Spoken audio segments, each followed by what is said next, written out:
کے حوالے سے بھائی کا ایک سوال ہے کہ اس کے شروع میں آتا ہے کہ جنوں نے اپنی قوم سے کہا کہ ہم نے عجیب قرآن سنا. عجیب قرآن سنا. تو جنوں کو کیسے پتہ چلا کہ اللہ کے نبی صلی اللہ علیہ وسلم جو پڑھ رہے ہیں یہ قرآن ہی ہے؟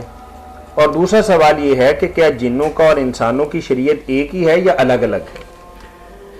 نہیں، ایک تو بات یہ ہے کہ قرآن جو ہے نا، ہم اس کتاب کو کہتے ہیں کہ اس کا پراپر نام ہے، یہ تو ہمارا اپنا ہے نا کہ قرآن کہتے ہیں. قرآن تو جتنی اللہ کی طرف سے کتابیں آئیں سب قرآن کیا پڑھنے کی چیز، جو بھی پڑھی جائے اس کو قرآن کہتے ہیں. اس لیے اللہ تعالیٰ نے تورات وغیرہ کو بھی کہا کہ اللہ نے ان پر جو قرآن اتارے تھے اس کے انہوں نے ٹکڑے ٹکڑے کر دیے.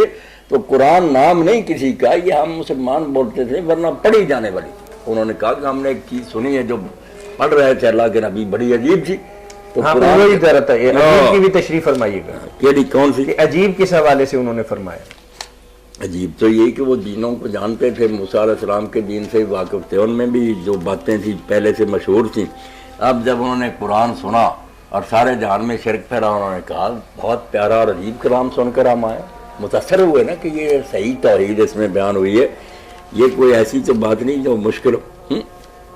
یہ ہم نے ایسی کتاب سنی ہے جو بڑی عجیب ہے اور اس میں بہت پیاری باتیں ہدایت کی. کیا جنوں اور انسانوں کی شریعت ایک ہی ہے؟ نہیں، کوئی نہیں شریعت ہے.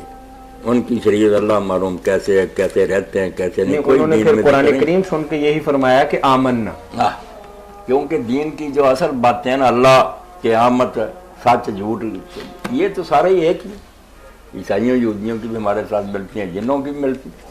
شریعت جو ہے نا، نکاح، طلاق، کھانا پینا، یہ اللہ جانتا جن کیسے رہتے ہیں، کوئی دین میں اس کا ذکر نہیں. جی ٹھیک ہے. یعنی ان میں بھی مسلم اور غیر مسلم کی تفریق ہے؟ بالکل فرق ہے، کافر بھی ہیں مسلمان بھی. یعنی جو مسلمان ہیں ان کے اعمال ہمارے جیسے ہونے ضروری نہیں ہے؟ نہیں، کوئی پتہ نہیں وہ کیسے نمازیں پڑھتے ہیں، کیسے ان کی عبادت ہے، کچھ ہمیں. ٹھیک، جزاک